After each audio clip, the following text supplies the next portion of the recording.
పెళ్ళైనా పండగైనా వేడుక ఏదైనా పట్టుచీరల ప్రత్యేక వేదిక వారాహి సిల్క్స్.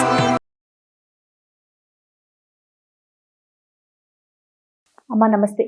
నమస్తే అమ్మ జయలక్ష్మి. అమ్మా, కళలో ఏం కనిపిస్తే మంచిది, ఏం కనిపిస్తే దాన్ని మనం చెడుగా భావించాలి? ఈ కళలకు సంబంధించి చాలా గొప్ప శాస్త్రమే ఉందమ్మా. మన ఋషులు రాసినవి ఉన్నాయి, సిగ్మండ్ ఫ్రాయిడ్ వాళ్ళు రాసినటువంటివి ఉన్నాయి. వాటిల్లో చెప్పిందంతా చూడాలంటే ఆ శాస్త్రం అంతా చదవాలి. శాస్త్రం అంతా చదివేంత ఓపిక తీరిక, దాన్ని నిత్యం ఎవరికి ఏం కళలు వచ్చాయి, దీని ఏది మంచి ఏది చెడు అని చెప్పేటటువంటి ఒక ప్రత్యేకంగా కూర్చుని చేసే పని కాదు కనుక చదవలేదు. కానీ ఎటువంటి కళలు వస్తే ఎటువంటి ఫలితాలు ఉంటాయి అన్నది ఫలితాంశంగా రామాయణంలో చెప్పింది ఏమున్నాయో అవి మాత్రం చెప్పగలుగుతాను నేను. రామాయణంలో కూడా రామాయణంలో ఉన్నాయి. కానీ అమ్మ, రామాయణంలో స్ఫురించని అంశం లేదని కదమ్మా. ఆయన వాల్మీకి మహర్షి స్పృశించనటువంటి అంశం అన్నది లేదమ్మా. అన్ని విషయాలు ఉన్నాయి. అప్పుడు ఉన్నటువంటి నాగరికత, ఆ నాగరికతలో ఎన్ని శాస్త్రాలు ఉన్నాయి, ఆ శాస్త్ర విషయాలు ఏమున్నాయి, అందులో చాలా మందికి అన్ని తెలుసు. పైగా చదువుకునే వాళ్ళు కూడా అందరికీ తెలిసి కూడా ఉండేవి. అంటే ఏ అంశం గురించి మాట్లాడినా ముఖ్యంగా మీరు రామాయణంలో నుంచి ఎగ్జాంపుల్ తీసుకొని చెప్తూ ఉంటారు. అన్ని ఉన్నాయి. అది ఒక కల్పవృక్షం అమ్మా. నువ్వు ఒక దాని పేరు చెప్పు, అందులో కనపడుతుంది దానికి సంబంధించిన విషయం. బాబా, అద్భుతమైన గ్రంథం. ఇప్పుడు కళలు దశరథుడు రాముడికి వివాహం అయిన తర్వాత భరతుడు మేనమామల ఇంటికి వెళ్ళిన సందర్భంలో కొన్ని సంవత్సరాలు అయిన తర్వాత, అంటే 11-12 సంవత్సరాలు అయ్యి ఉండొచ్చు అప్పటికి. అంటే రాముడికి వివాహమైన 12 ఏళ్లకి 12 ఏళ్లకి దశరథుడు ఒకరోజు సభ చేసి చెప్తాడు, నాకు కళ వస్తోంది, కళలు వస్తున్నాయి, ఆ కళల ప్రకారం నేను ఎక్కువ కాలం జీవించి ఉండను అని చెప్పాడు. ఏమంటే తనకి సంబంధించినటువంటి అంతరిక్షంలోనేమో తన సంబంధించిన నక్షత్రాలు అవి రాహుగ్రస్తమైనట్టు కనపడడం అనేది ఒకటి చెప్పాడు, ఖగోళ శాస్త్రానికి సంబంధించి. అంతేకాకుండా తాను నగ్నంగా కనపడుతున్నానని, అంటే అది తనకి ఎవరన్నా తనని తాను నగ్నంగా కనపడినట్టయితే తన మరణం ధ్రువం అని ఇంకా తనకి సంబంధించి కొన్ని చెప్తాడనమాట. ఈ కారణంగా నాకు మరణం సమీపించింది అని నాకు అర్థమవుతోంది అని చెప్తాడు. ఇది ఒకటి. ఇది కాక అసలు ప్రత్యేకంగా సీతాదేవి హనుమంతుడిని చూసినప్పుడు, ఏమిటి ఇక్కడ ఈ కోతి కనపడింది, ఈ కోతి కలలోకి వస్తే బంధువులకి ఏదో హాని కలుగుతుందంటారు, ఆత్మీయులైనటువంటి వాళ్ళకి ఏదో కష్టం కలుగుతుందంటారు, ఏమిటి నాకు ఇలా కలిగింది, అందరూ క్షేమంగా ఉన్నారా లేదా అనుకుని మళ్ళీ అనుకుంటుంది, నాకు కళ ఏమిటి, నేను నిద్రపోతే కదా కళ రావడం, ఇది నిజంగానే కోతి, కళ కాదు అంటుంది. అంటే కళలో కోతి కనపడితే ఆత్మీయులకి హాని అక్కడ చెప్పింది. ఆ తర్వాత అసలు త్రిజట స్వప్న వృత్తాంతమే ఉంది. త్రిజట అని ఈవిడికి సీతాదేవికి కాపలా ఉన్నటువంటి స్త్రీలలో ఒక వృద్ధురాలు.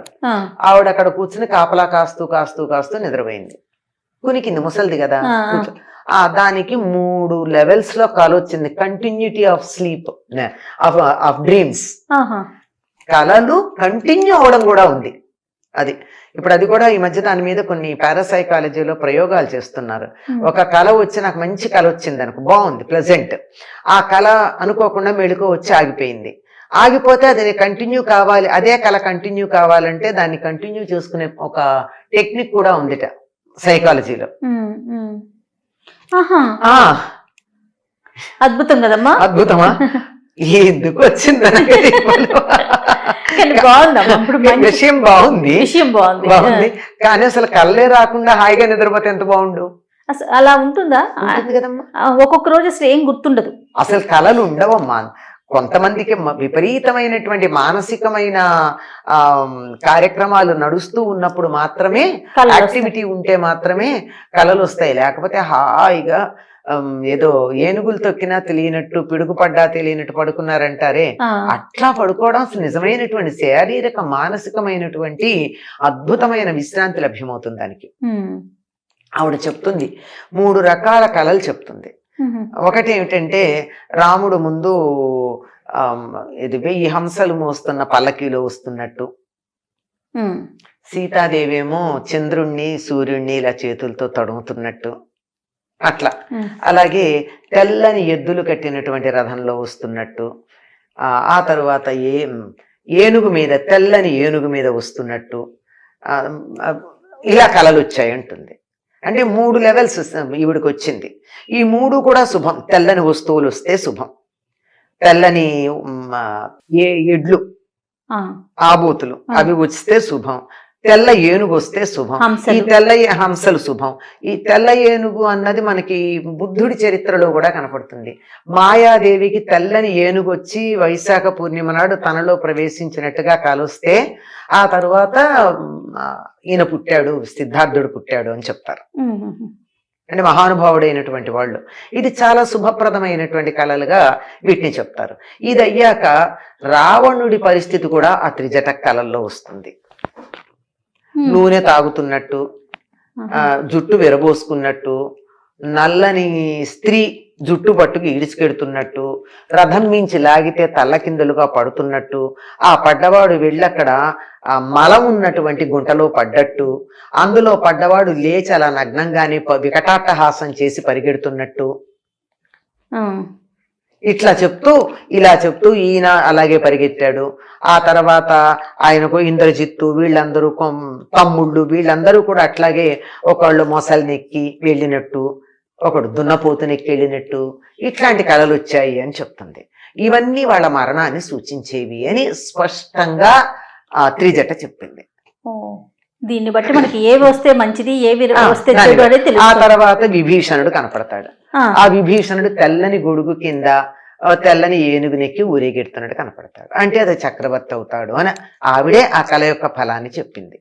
అంటే తెల్లని వస్తువులు శుభం, ఉమ్, ఏనుగలు మంచి హంసలు, ఎడ్లు ఆవులు హంసలు శుభం, దున్నపోతులు అంటే దాంతోపాటు గేదెలు కూడా అవి ఉంటాయి. ఉమ్, అవి నల్లగా ఉండేటటువంటివి, మలము, నూనె, జుట్టు విరబోసుకున్నట్టు, ఇవన్నీ కూడా చెడు ఇవన్నీ ఫలితాలు. నగ్నంగా ఉన్నట్టు, ఆ, నగ్నంగా కనపడకూడదు.